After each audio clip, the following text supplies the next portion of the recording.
us a little bit about yourself. Your story is well chronicled, but what is of interest to people is that you started off as… I haven't read that book, I don't know, I hope she's written nice things about it. She's written a very brilliant… Arundhati Subramaniam has written a very brilliant book. No, she's brilliant, but what's she written about me? One of the things that she has said is that you give great space for dissent. You like a good argument. That you're not one of those dictatorial gurus. I don't know where is a dictatorial guru. I think most people have not met a guru, they've just seen calendar images and made conclusions. I don't think they've met any genuine guru. There are a whole lot of people who should have been temple priests who are good entrepreneurs and they've become gurus today. That's different, okay? Temple priests No, I'm who saying… have become good entrepreneurs. No, I'm saying… It's just another way of saying they're charlatans. That's a strong word. Maybe that's enterprise. I'm not an enterprise. So because I'm not an enterprise, I want everybody to ask whatever the damn question they have. It doesn't matter how ridiculous or how intelligent, how nonsensical it is, it doesn't matter. If the question means something to you, it means something to me. It doesn't matter how brilliant it is, if it doesn't mean anything to you, I'm not willing to listen to it. But you're saying that many people who are positioning themselves as gurus are really only elevating themselves and fooling people. I didn't say that. Okay, I'm saying that. I'm saying… The thing is, there is a vacuum, somebody is trying to fill it. Yes, and Sadhguru, you have been… Are they qualified to be that?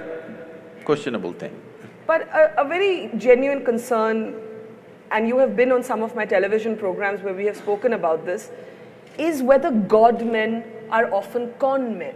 And how does this lady here know the difference between who's a God man and who's a con man, and is a human being capable of being a God man? Do you think of yourself as a God man?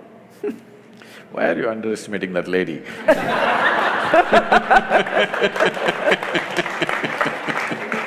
Okay, let it be my question. How do I spot the difference between a God man and a con man if I don't even believe that humans can be godly? I think humans can be brave and wonderful and inspiring, but I don't think that they have magical powers. See, did you ever see God having magical powers? No, I've never seen God. No, then why are you saying he must have magical powers? So first of all, this God-man is essentially a media-coined word. Nobody claims that he's a God-man, okay? Some are goddamn men, that's different. I don't think anybody has personally claimed I'm a God-man. I have not met anybody like that. Now, that's another kind of profession, putting labels on everybody, you know. Leaving that alone, what is it? This is a culture, you must understand, this is unfortunately all mixed up today. This is a godless culture, you must understand this. There has never been an idea of a god in this culture. Only in competition with what came from outside, because we saw they could rule us, they were dominant, and we thought we have to imitate their ways, we also started making it up to some extent, not successfully though. Yes, but we know the technology of God-making. When I say technology, we're using the English word God, but that word doesn't exist in India. Here we call them devas. What a deva means is, see, today media is projecting Tendulkar as a cricketing god.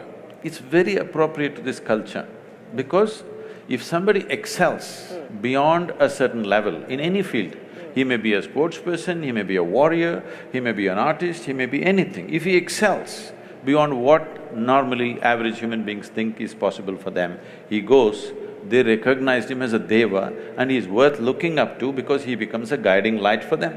That'll anyway happen, whether you like it, you believe it, you don't believe it, in every field, somebody rises, he becomes the light for the rest of the people. Yes. So similarly in the inner spaces, when I say the inner spaces, the quality of your life is not determined by what kind of house you live in, what clothes you wear, what car you parked outside, what things jing-bang happening around you, no. This moment, how joyful, peaceful, blissed out you are within yourself. Now if I sit here, we are sitting here in the same space, breathing the same air, probably we ate the same kind of food. I don't know what you eat. But if I sit here now with my eyes closed, the way I am within myself, I will not exchange this for anything in the universe. Now, when people see, no matter… the number of things I'm managing is insane. Everybody thinks, Sadhguru, is it possible? You must go crazy someday. All volunteers, over 3 million volunteers, enterprises, businesses, okay, projects, mega projects on the street, all kinds of activity going on around the globe. If anybody has to go nuts, it's me, okay? Because all run by volunteers. Run by volunteers means nobody is trained for the job. And you can't fire them for inefficiency because they're volunteers, all right? And anytime, they come in anytime and do great things, anytime they'll walk away, all right? And nothing should collapse. Till now, I must tell you this, as we are sitting here, this day, probably little over 300 and odd programs, inner engineering programs are happening in the world. Never in the last 33 years, one program has been abandoned or has failed.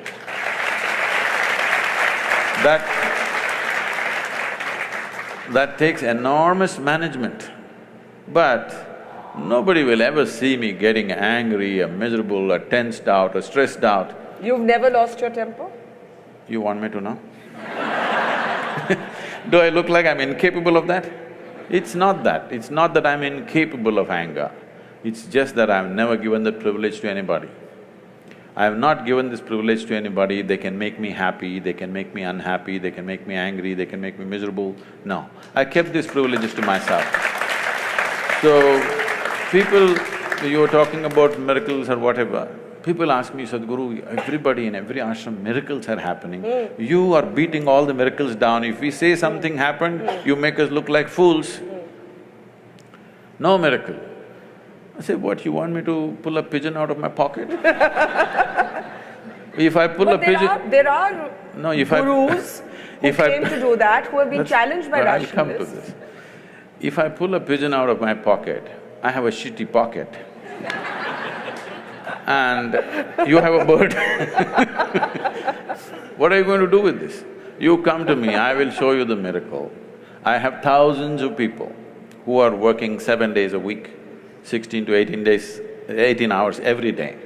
In the last 2, 5, 10 years, not a single moment of irritation, agitation, anger in their life. This is a miracle. This is a miracle we want to manifest. You don't want a miracle?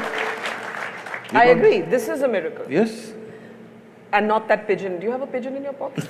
Okay. I told you, I don't like a shitty pocket.